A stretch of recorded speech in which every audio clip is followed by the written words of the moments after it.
평안하세요. 오늘도 주님께서 우리에게 허락하신 참 좋은 한날입니다. 광복절이네요. 하나님께서 우리 민족에게 큰 은혜를 베푸셨고 지금도 그 은혜 가운데 있음을 감사합니다. 감사하는 마음으로 오늘 하루 믿음으로 승리하길 원합니다. 기도하며 시작하겠습니다. 사랑과 은혜가 많으신 하나님, 지난 날 우리에게 베푸신 은혜 감사합니다. 그리고 오늘도 우리 곁에서 우리와 함께 하시며 채우시는 은혜 감사합니다. 어디에나 하나님이 계시니 언제나 하나님이 우리를 인도하시니 우리가 믿음으로 사는 한 날 되게 하여 주시옵소서. 말이나 행실에나 주님이 주시는 힘으로 하게 하여 주시고 우리가 연약할 때는 주님 부르게 하시고 힘을 낼 때는 감사하게 하여 주셔서 주님과 동행하는 귀한 한 날 되게 하여 주옵소서. 주님의 말씀이 오늘도 빛이 되고 길이 되는 귀한 한 날 되도록 은혜 내려 주시옵소서. 우리 예수 그리스도 이름으로 기도드립니다. 아멘. 오늘 우리가 함께 읽을 성경은 고린도후서 7장입니다. 8절에서 11절까지 말씀 받들겠습니다. 그러므로 내가 편지로 너희를 근심하게 한 것을 후회하였으나 지금은 후회하지 아니함은 그 편지가 너희로 잠시만 근심하게 한 줄을 알미라. 내가 지금 기뻐함은 너희로 근심하게 한 까닭이 아니요 도리어 너희가 근심함으로 회개함에 이른 까닭이라.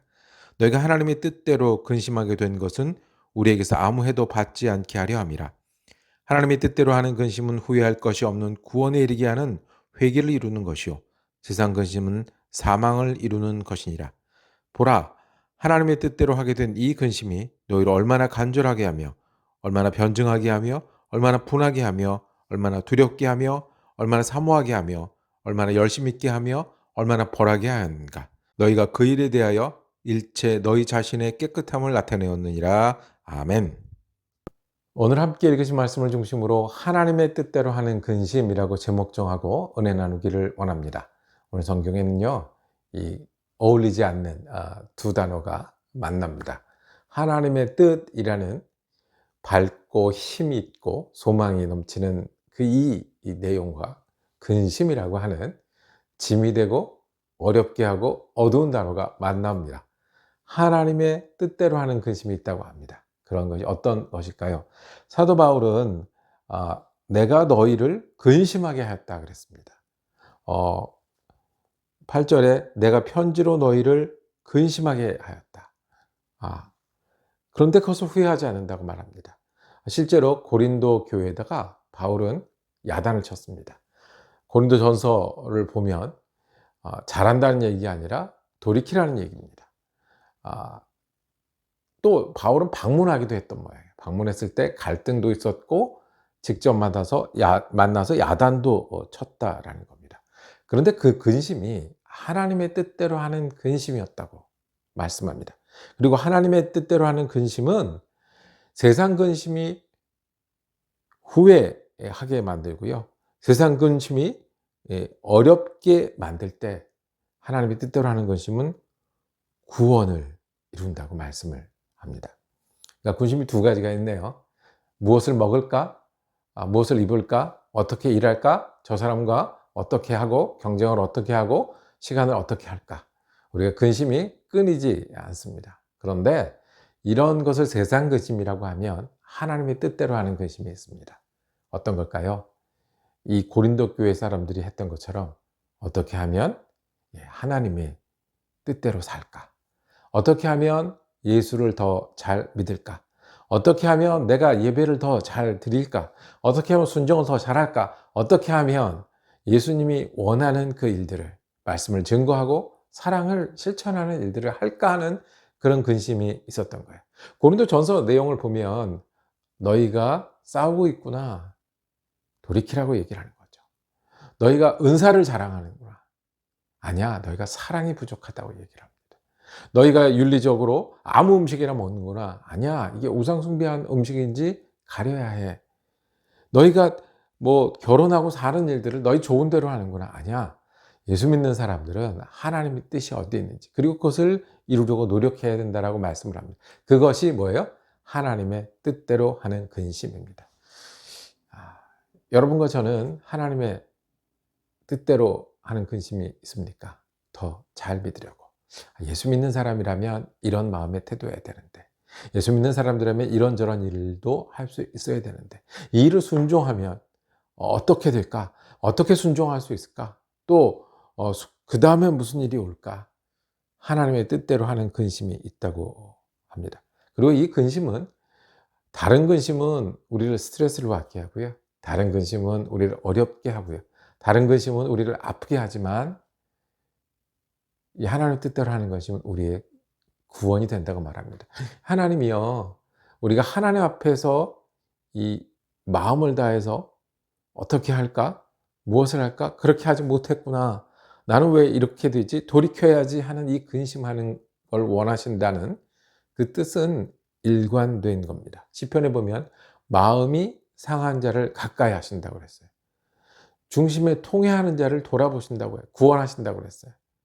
예수님도 마음이 가난한 자가 천국을 알고요, 애통하는 자가 하나님의 위로를, 하나님이 채우시는 것을 본다고 했습니다.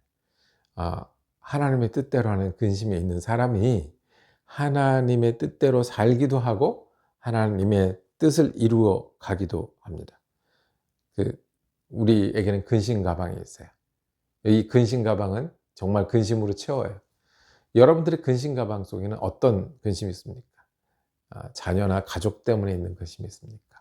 일하는 일 때문에, 건강의 근심, 또 일어나지 않은 일에 대한 근심, 일어난 일 때문에 아파하는 근심과 근심이 있는데, 그래서 이 가방이 짐이 되고 결국 죽을 때까지 나를 따라다니는데, 사도 바울은 우리에게 초대합니다. 하나님의 뜻대로 하는 근심을 채우라고요.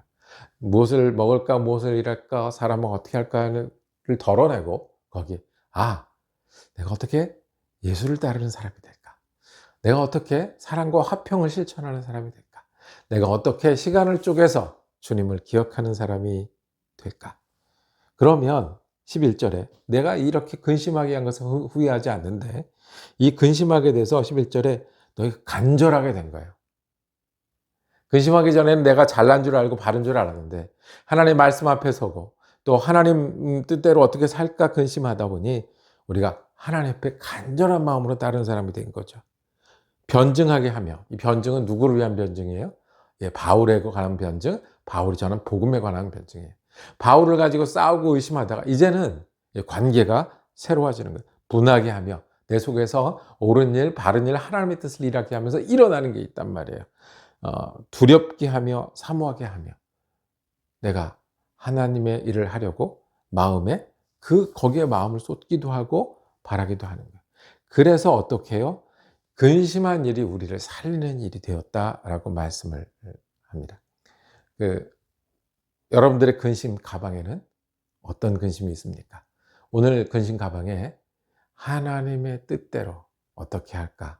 무엇을 할까? 특별히 무엇을 돌이키고 새롭게 할까가 채워지는 저와 여러분이 되기를 원합니다. 한 뉴스를 보았는데요. 한 소년이 자기 집 뒷마당에다가 집을 짓기 시작했어요. 13살이 되고 아버지한테 허락을 받고 뒷마당에 내가 살 집을 짓겠습니다. 그리고 그 집을 짓기 시작을 합니다.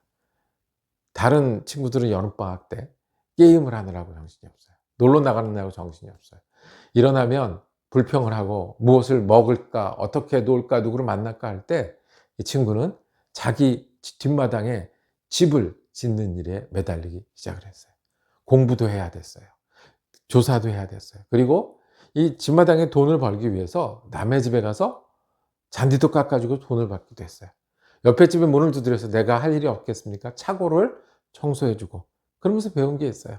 내가 차고를 청소하면 새 집에 바닥이 생긴다는 거예요.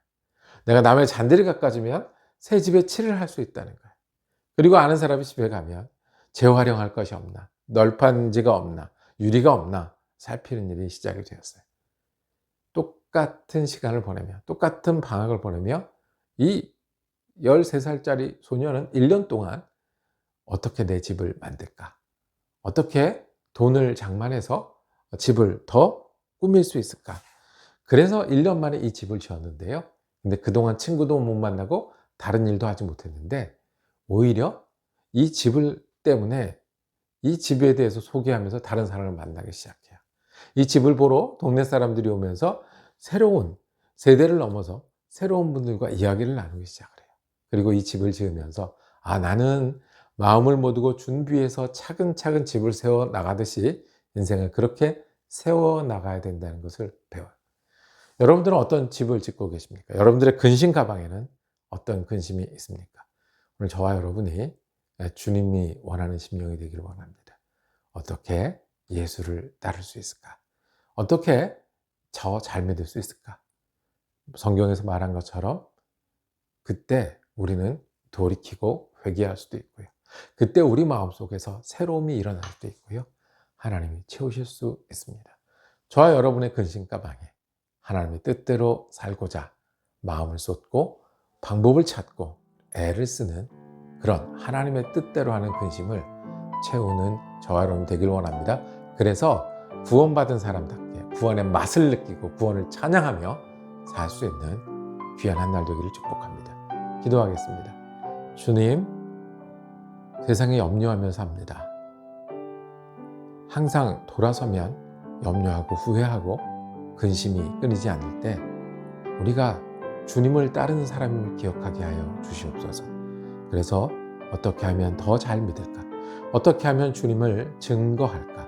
어떻게 예수의 제자로 살까가 우리의 근심이게 하시고 그 근심 가운데 주님 주시는 기쁨의 열매, 주님 주시는 소망의 열매, 그리고 다른 사람을 사랑할 수 있는 믿음의 사람이 되어가도록 은혜 내려 주옵소서. 우리가 어떻게 할 수 있겠습니까? 성령님이 우리를 인도하시고 채우시고 성령님이 우리를 빚어 주시옵소서. 우리 예수 그리스도 이름으로 기도드립니다. 아멘. 내일 또 고린도후서 이야기 이어집니다. 은혜로 한 날 되시기를 축복합니다.